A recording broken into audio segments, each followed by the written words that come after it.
உன் அன்பும் பாசம் இருக்கிற வரையில உன் மகனா ஜெயிச்சுக்கிட்டே இருப்பாம்மா. அந்த நம்பிக்கையில தாம்மா நான் வாழ்ந்துட்டு இருக்கேன். கண்ணெதிரே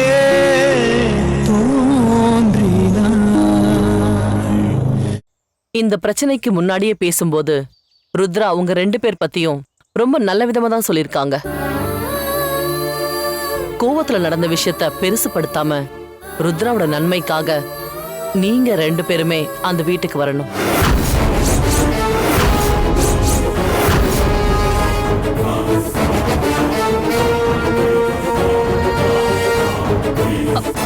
இல்ல, அதுக்கெல்லாம் வாய்ப்பே இல்ல. ருத்ரா நான் உயிரோட இருக்கிற வரைக்கும் இவங்க என் மூஞ்சில முழுக்க கூடாதுன்னு சொல்லி வீட்டு பக்கமே வரக்கூடாதுன்னு சொல்லியிருக்கா. மம்மி அவ்வளவு சொன்னதுக்கு அப்புறமும் அவங்க வார்த்தையை மீற ரைட்ஸ் இந்த வீட்ல யாருக்கும் இல்ல. அதெல்லாம் கோவத்துல சொன்னதுமா, அதையே நீங்க பெருசா எடுத்துக்கிறீங்க. இல்ல அவங்க கோபத்துல சொல்லல. எங்க மம்மி ரொம்ப நிதானத்துல சொன்னது. கோவில வச்சு சத்தியம் பண்ணிருக்காங்க. எதுக்கு இந்த தேவையில்லாத பிரச்சனை? நீங்க இப்படி பிரிஞ்சிருக்கணும்னு அவசியமே இல்லையே. பண்ணாத ஒரு பழிய சுமத்தும் போது அதை எங்களால தாங்கிக்க முடியல. அந்த நேரத்துல என்ன செய்யறது, என்ன பேசுறதுன்னு கூட எங்களுக்கு தெரியல மேடம். இப்போ ஒன்னும் கெட்டு போகல. நாளைக்கு நீங்க 2 பேரும் வீட்டுக்கு வாங்க. நான் ருத்ரா கிட்ட போன்ல பேசிக்கிறேன்.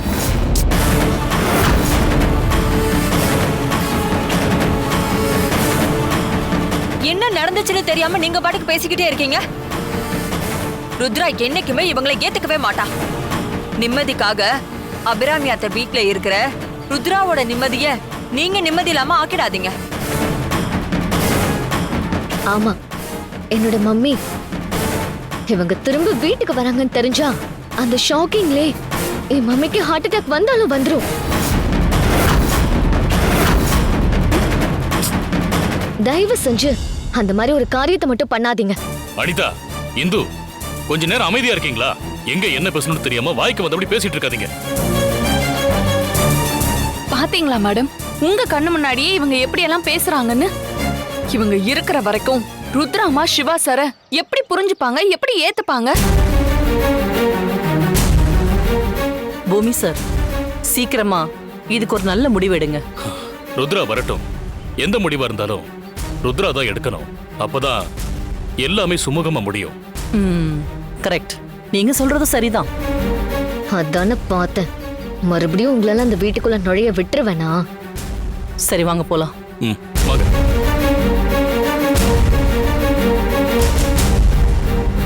ஹேய், எங்க வீட்டுக்குள்ள நீ மறுபடியும் உள்ள வருவேன்னு கனவுல கூட நினைச்சு பார்க்காத.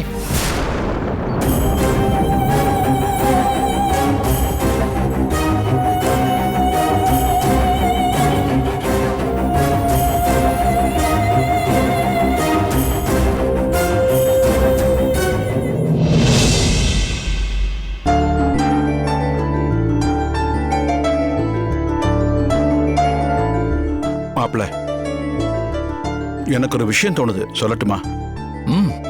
சொல்லுங்க. சாரதா தேவி மேடத்தை பார்த்தா ரொம்ப நல்லவங்க மாதிரி தெரியுது. அவங்களே உங்களை புரிஞ்சுக்கிட்டு கூப்பிடும்போது நீங்க ஒரு முடிவுக்கு வரலாம்ல. அவங்க கண்டிப்பா உங்களுக்கு உதவி செய்வாங்கன்னு எனக்கு தோணுது மாப்ள. ஆமா மாமா, அப்பா சொல்றதுதான் எனக்கும் சரின்னு தோணுது. சாரதா தேவி மேடத்தை நம்பி நீங்க ஒரு முடிவுக்கு வரலாம். அவங்க தோற்றமே அந்த அளவுக்கு நேர்மையா இருக்கு. உங்க மேல நல்ல நம்பிக்கை வச்சிருக்காங்க. அந்த நம்பிக்கையை நீங்க பயன்படுத்திக்கணும்னு எனக்கு தோணுச்சு மாமா. ஆமா சிவா சார், எல்லா நேரத்திலையும் இப்படி ஒரு சூழ்நிலை அமையாது. அவங்க சொல்லும் போதே அதுக்கு நம்ம மதிப்பளிச்சு நம்ம பிரச்சனையை தீர்க்க நம்ம முயற்சி பண்ணணும். அதுதான் சரியா இருக்கும்னு எனக்கு தோணுது. அவங்களே நம்மள எல்லார் முன்னாடியும் வீட்டுக்கு வா, ஆபீஸ்க்கு வான்னு ரொம்ப மரியாதையா கூப்பிடும்போது நம்ம அந்த வார்த்தைக்கு மதிப்பு கொடுத்து போகலன்னா அவங்க நம்மள தப்பா நினைக்க வாய்ப்பு இருக்குல்ல சிவா சார்? ஆமா மாப்ள, சாரதா தேவி மேடம் மட்டும் இல்லைன்னா அவங்க ரோட்ல என்ன வேணும்னாலும் பேசியிருப்பாங்க. அபாண்டமா நம்ம மேல பழி தூக்கி போட்டு அவங்க என்ன வேணாலும் செஞ்சிருப்பாங்க. அவங்க அத்தனை பேரையும் மீறி நமக்காகத்தானே பேசினாங்க. அதுக்கு நாம மதிப்பு கொடுக்கணும் மாப்ள. நீங்க எல்லாரும் ஒரு விஷயத்த மறந்துட்டீங்க. எங்க அம்மாவும் அனிதாவும் நடு ரோடுன்னு கூட பார்க்காம எப்படி பிஹேவ் பண்ணாங்க. அப்படி இருக்கும்போது சாரதா மேடம் சொன்னாங்கன்னு சொல்லி நாம அங்க போனா எப்படி வேணாலும் ருத்ராத கிட்ட சொல்லி ப்ளே பண்ணுவாங்க. அதனால அத்தைக்கும் சாரதா மேடம்க்கும் இருக்கிற ரிலேஷன்ஷிப் கெட்டு போயிடும். மறுபடியும் என்னால பிரச்சனை வந்தா அவங்களோட இவ்வளவு காலத்து நட்பை நாம கெடுத்த மாதிரி ஆயிடும். என்னோட ஆசையே ருத்ராத்தையும் சாரதா தேவி மேடமும் எப்பவுமே நல்ல ரிலேஷன்ஷிப்ல இருக்கணுங்கிறது தான். இப்போதைக்கு நம்ம பொறுமையா தான் இருக்கணும். ருத்ராத்தையை கூப்பிடுற வரைக்கும் நாம காத்துக்கிட்டு இருக்கணும்.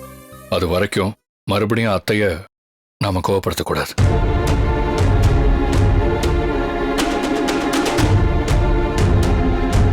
நீங்க சொல்றதும் ஒரு விதத்துல சரியா தான் இருக்கு மாப்ள.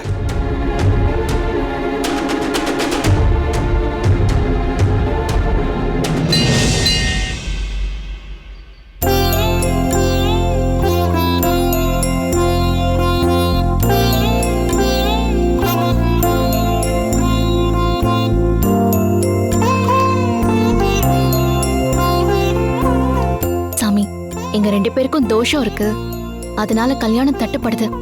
அத நிவர்த்தி செய்யணும். பூஜை தட்ட கொடுமா? கஜானனம் பூதகணாதி சேவிதம் கபித்த ஜம்பு பலசார பக்ஷிதம் உமாசுதம் சோக விநாசகாரணம் நமாமி விக்னேஸ்வர பாத பங்கஜம். மூசிக வாகன மோதகஹஸ்த சாமரகர்ண விளம்பித சூத்ர வாமன ரூப மகேஸ்வர புத்திர விக்ன விநாசக பாத நமஸ்தே.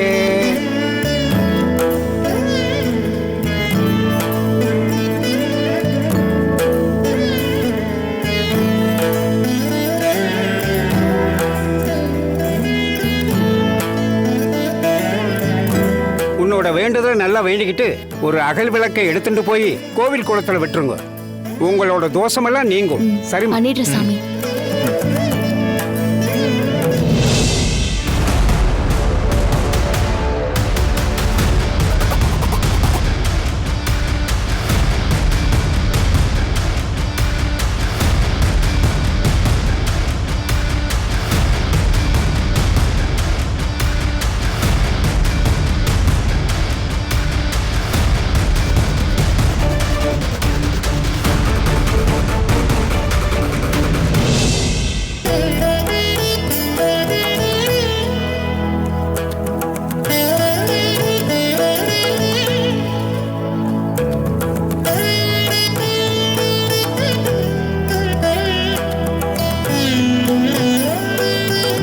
பாத்தியா சந்தோஷ், விளக்கு எவ்வளவு அழகா எரியுதுல்ல?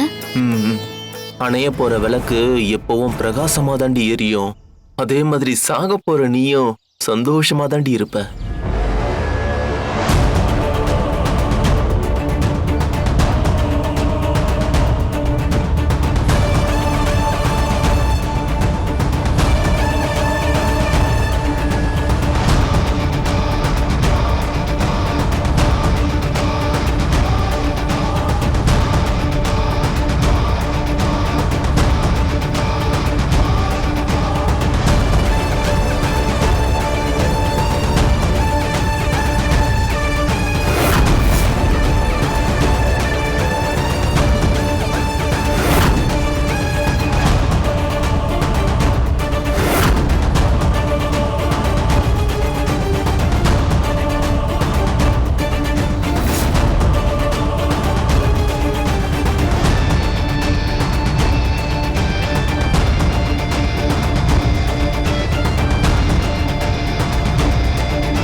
சந்தோஷ்,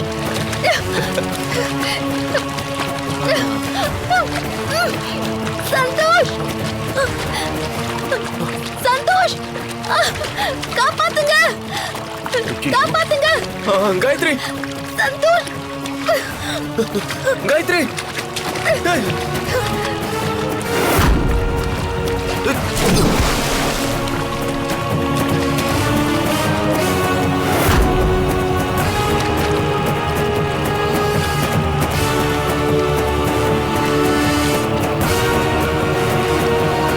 காயத்ரி காயத்ரி காயத்ரி என்ன பாரு காயத்ரி கண்ணு முடிச்சு பாரு காயத்ரி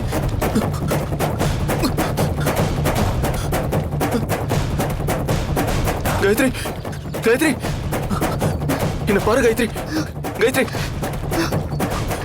ஒண்ணும் இல்ல காயத்ரி என்ன பாரு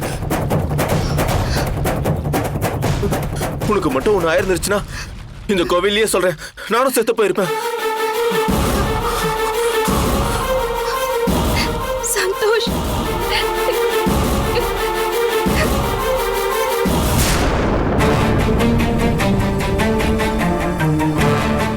என்ன இந்த அம்மாவோட முகமே சரியில்லை, ஒண்ணுமே புரியலையே.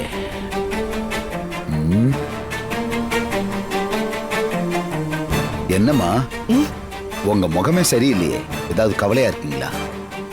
இருக்காதா ரத்னம்? இத்தனை நாளா அனிதா இந்த வீட்ல இளவரசி மாதிரி இருந்தா. அடுத்து அந்த ருத்ராவோட இடத்துல மகாராணியா உட்கார வச்சு அழகு பார்க்கணும்னு நாம நினைச்சிட்டு இருக்கும்போது ஒவ்வொரு பிரச்சனையா நமக்கு வந்துகிட்டே இருக்கு. எப்பவுமே அனிதா தான் எல்லாரையும் கேள்வி கேட்டுக்கிட்டே இருப்பா. ஆனா இப்போ புதுசா வீட்டுக்கு வந்த அந்த சாரதா தேவி அனிதாவை கேள்வி மேல கேள்வி கேட்க ஆரம்பிச்சுட்டா. அதனால அனிதா ரொம்பவே அப்செட்டா இருக்கா. ஆமாம்மா, ருத்ரம்மா பண்ணது தப்புதான். உங்க மேல அனிதா மேல வைக்காத நம்பிக்கைய யாரோ ஒரு சாரதா தேவி மேல வைக்கிறது எனக்கு சரியா படலமா.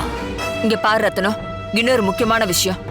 அந்த அருணாச்சலத்தை அடைச்சி வச்சிருக்கிற விஷயம் பாஸ்கருக்கோ சக்திக்கோ இல்ல சிவாவுக்கோ யாருக்காவது தெரிஞ்சிச்சுன்னா நம்ம நிலைமை மட்டும் இல்ல, உன் பொண்ணோட அனிதா நிலைமையும் ரொம்ப கவலைக்கிடமா ஆயிடும். மாட்டணும்னு வையேன், எல்லாரும் ஒன்னா சேர்ந்து மாற்ற மாதிரி ஆயிடும். அருணாச்சலம் என் பேரையும் சொல்லுவான், உன் பேரையும் சொல்லுவான், ஏன் அனிதாவோட பேரையும் சொல்லுவான். நம்ம எல்லாருமே அப்புறம் மொத்தமா மாட்டிக்குவோம். முதல்ல அங்க என்ன நடக்குதுன்னு நாம தெரிஞ்சுக்கணும்.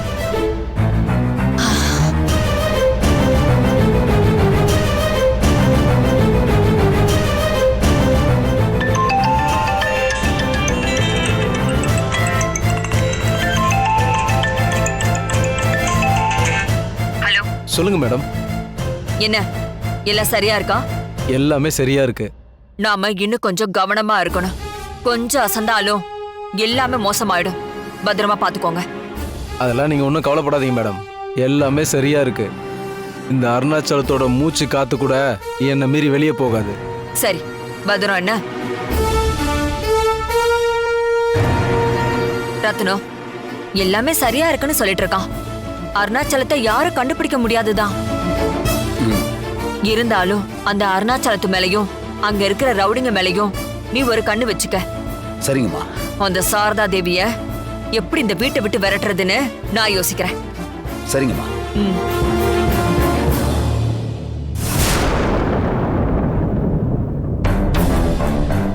யாரா போன்ல? எல்லாம் அந்த இந்து மேடம் தான். ஒரு நாளைக்கு 10 தடவை போன் போட்டு டார்ச்சர் பண்ணுதுடா. அவங்களுக்கு என்னப்பா, சொல்லிட்டு வெளியில ஜாலியா இருப்பாங்க. ஆனா நாம அப்படியா? இந்த குடோன்லயே இன்னும் எத்தனை நாளைக்கு தான் அடைஞ்சு கிடக்க போறோம்னு தெரியல. அதனால என்னடா, நமக்கு தேவையானது எல்லாம் கிடைக்குது இல்ல, சரக்குல இருந்து பணத்துல இருந்து எல்லாமே கிடைக்குது. அப்புறம் என்ன, நம்ம வெளியில போனா கூட நம்மளால இவ்வளவு சம்பாதிக்க முடியாது. நம்ம வேற போலீஸ் அக்யூஸ் லிஸ்ட்ல டாப்ல இருக்கோம். எப்படியும் நம்ம தலைமறைவா தான் வாழ்ந்தாகணும். அதுக்கு இந்த இந்து மேடம் கிட்ட வேலை செஞ்ச மாதிரியும் ஆச்சு, பணம் கிடைச்ச மாதிரியும் ஆச்சு. நம்ம போலீஸ் கிட்ட இருந்து மாட்டிக்காம தலைமறைவா இருக்க ஒரு இடமும் இருக்கு. நேத்து நைட்டு ஃபுல்லா தூங்காம இவங்களை பார்த்துக்கிட்டு இருந்தது ரொம்ப டயர்டா இருக்கு. வா சரக்கடிக்கலாம். டேய் மச்சான், எப்போ நைட்டு தானடா சரக்கு அடிப்போம்? இப்போ என்ன காலையிலே ஆரம்பிக்க சொல்ற? அதுவும் இவங்க வேற முடிச்சுக்கிட்டு இருக்காங்க. டேய் என்ன ரொம்ப நல்ல மாதிரி பேசுற? டேய் வாடா.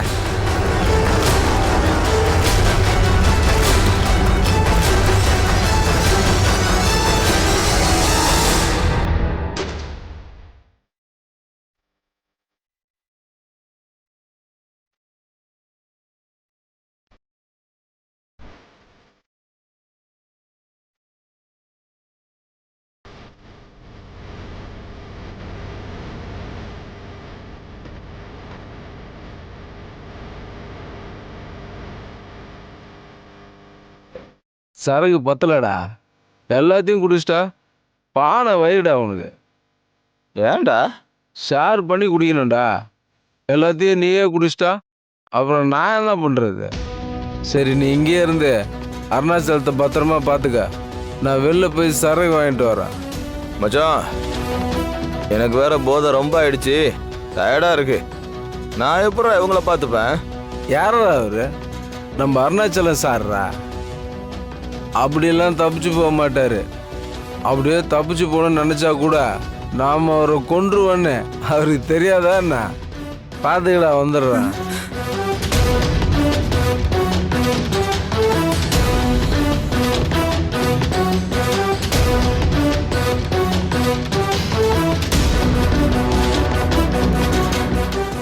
பாருங்க, அமைதியா இருக்கணும், இல்லைன்னா அவ்வளவுதான்.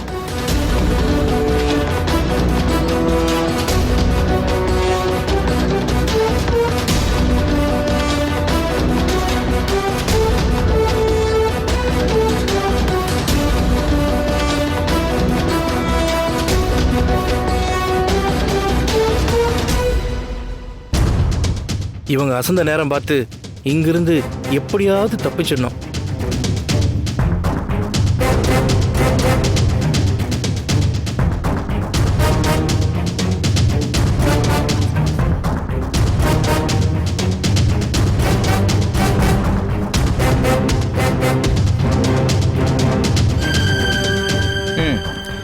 ஏய்,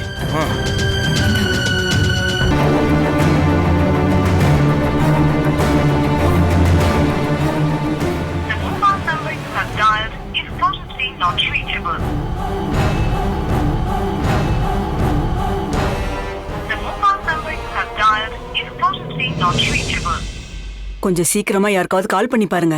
சீக்கிரம் வேற யாருக்காவது கால் பண்ணுங்க. யாருமே போன் எடுக்க மாட்டேங்கிறாங்க. இப்ப என்ன பண்றதுன்னே தெரியல. வேற ஏதாவது யோசிங்க. போலீஸுக்கு போன் பண்ணுங்க.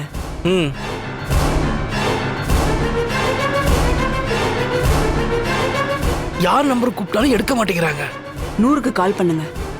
நீ சொல்றதும் கரெக்ட் தான். இரு, நான் 100க்கே போன் பண்றேன்.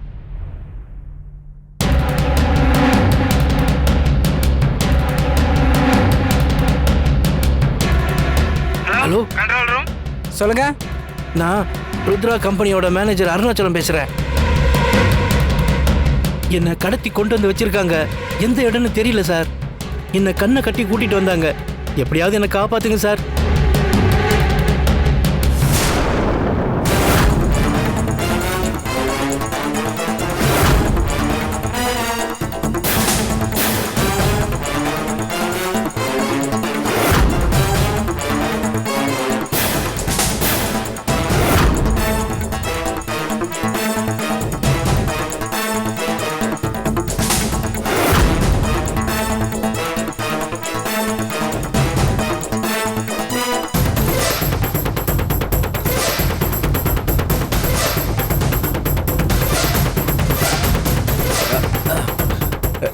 டேய் டேய், எந்திரா எந்திரா எந்திரா குடியாரப்ப.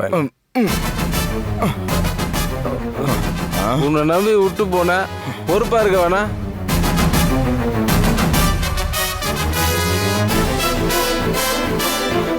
யோ, நீ ரொம்ப கிரேட்டியா. நாங்க சொன்ன மாதிரியே சமத்தா நல்ல புள்ள மாதிரி இங்கேயே இருக்கிற. உன்னை எனக்கு ரொம்ப பிடிச்சிருக்கு. என்னம்மா இப்படியே பார்த்துக்கிட்டு இருக்க? தப்பிச்சு போகணும்னு தோணுதா? தப்பிக்கலாம் முடியாது. அதே மாதிரி நீங்க தப்பிச்சா உயிர் தான் போகும்.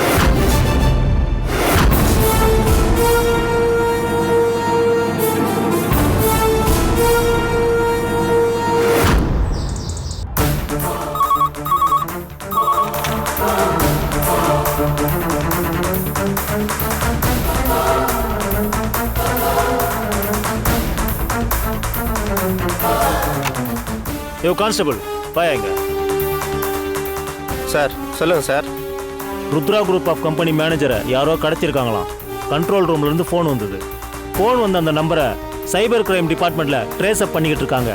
இன்னும் கொஞ்ச நேரத்துல எந்த ஏரியா யாரோடைய நம்பர்னு டீடைல்ஸ் கிடைச்சிரும். ரெடியா இரு.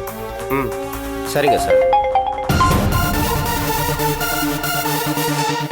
ஹலோ, தகவல் எல்லாத்தையும் உங்க மொபைலுக்கு சென்ட் பண்ணிருக்கோம் சார். Okay, thank you sir. நான் பார்த்துக்கிறேன்.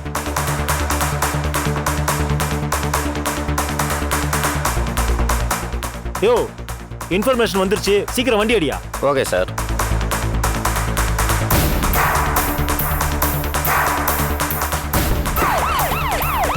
ரெடியா வண்டியா?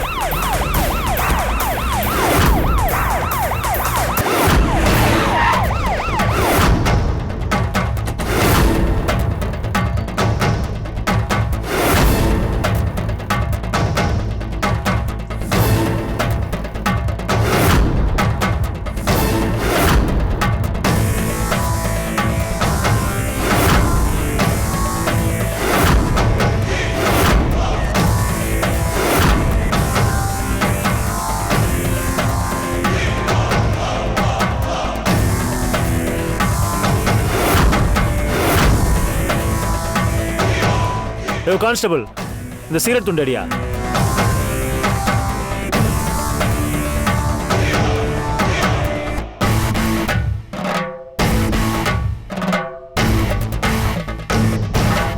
இவ்வளோ நேரம் இங்கே தான் இருந்திருக்காங்கன்னு நினைக்கிறேன். நாம் அவங்கள ட்ராக் பண்ணி வரோங்கிற தகவலை அவங்க மோப்ப முடிச்சிட்டாங்கன்னு நினைக்கிறேன். அதனால் இங்கேருந்து கிளம்பிட்டாங்க. எனக்கு தெரிஞ்சு 2 நிமிஷத்துக்கு முன்னாடி தான் இங்கேருந்து கிளம்பி போயிருக்காங்க. சிகரெட் பிடிச்ச இந்த கங்கு கூட இன்னும் அணையாமல் இருக்கு. சார், இந்த இடத்த சுற்றி நிறைய சிசிடிவி கேமராலாம் இருக்கு சார். கண்டிப்பாக அவனுங்க மாட்டுவானோ சார்? ஆமாம், கண்டிப்பாக செக் பண்ணா அவங்க மாட்டுவாங்க. இதை நம்ம சரியாக செஞ்சு முடிச்சோம்னா நமக்கு 2 விஷயம் சக்ஸஸ். ஒன்று, அந்த அக்யூஸ்ட் முத்துராகவும் ஆளுங்களோட சிக்குவானுங்க. இன்னொன்று, அந்த கம்பெனியோட மேனேஜர் அருணாச்சலத்தை நம்ம காப்பாற்றிடலாம். சீக்கிரம் வாங்க, நம்ம போகலாம். வாங்க போகலாம்.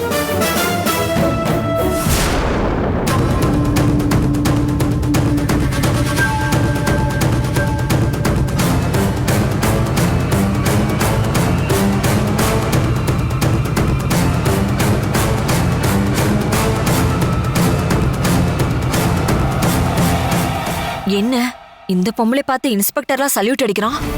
அப்போ உண்மையிலேயே இந்த பொம்பளை பெரிய ஆள் தான் போல இருக்கு. எல்லா இடத்துலயும் செல்வாக்கு வச்சிருக்கா. மேடம், நீங்க என்ன இங்க? சொல்லுங்க இன்ஸ்பெக்டர். ருத்ரா என்னோட ஃப்ரெண்டு தான்.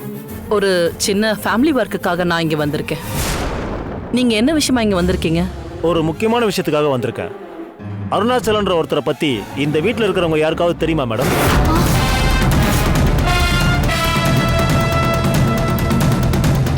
ஆமா சார், அருணாச்சலம் எங்க கம்பெனியோட சீனியர் மேனேஜர். 25 வருஷமா எங்க கம்பெனில வேலை பார்த்துட்டு இருந்தாரு. கொஞ்ச நாளா அவர் ஆளையே காணோம். எங்க போனாரு, என்ன ஆனாருன்னே தெரியல. அவர் எங்கேயும் போகல சார். உங்க சீனியர் மேனேஜர் அருணாச்சலத்தை கடத்தி இருக்காங்க.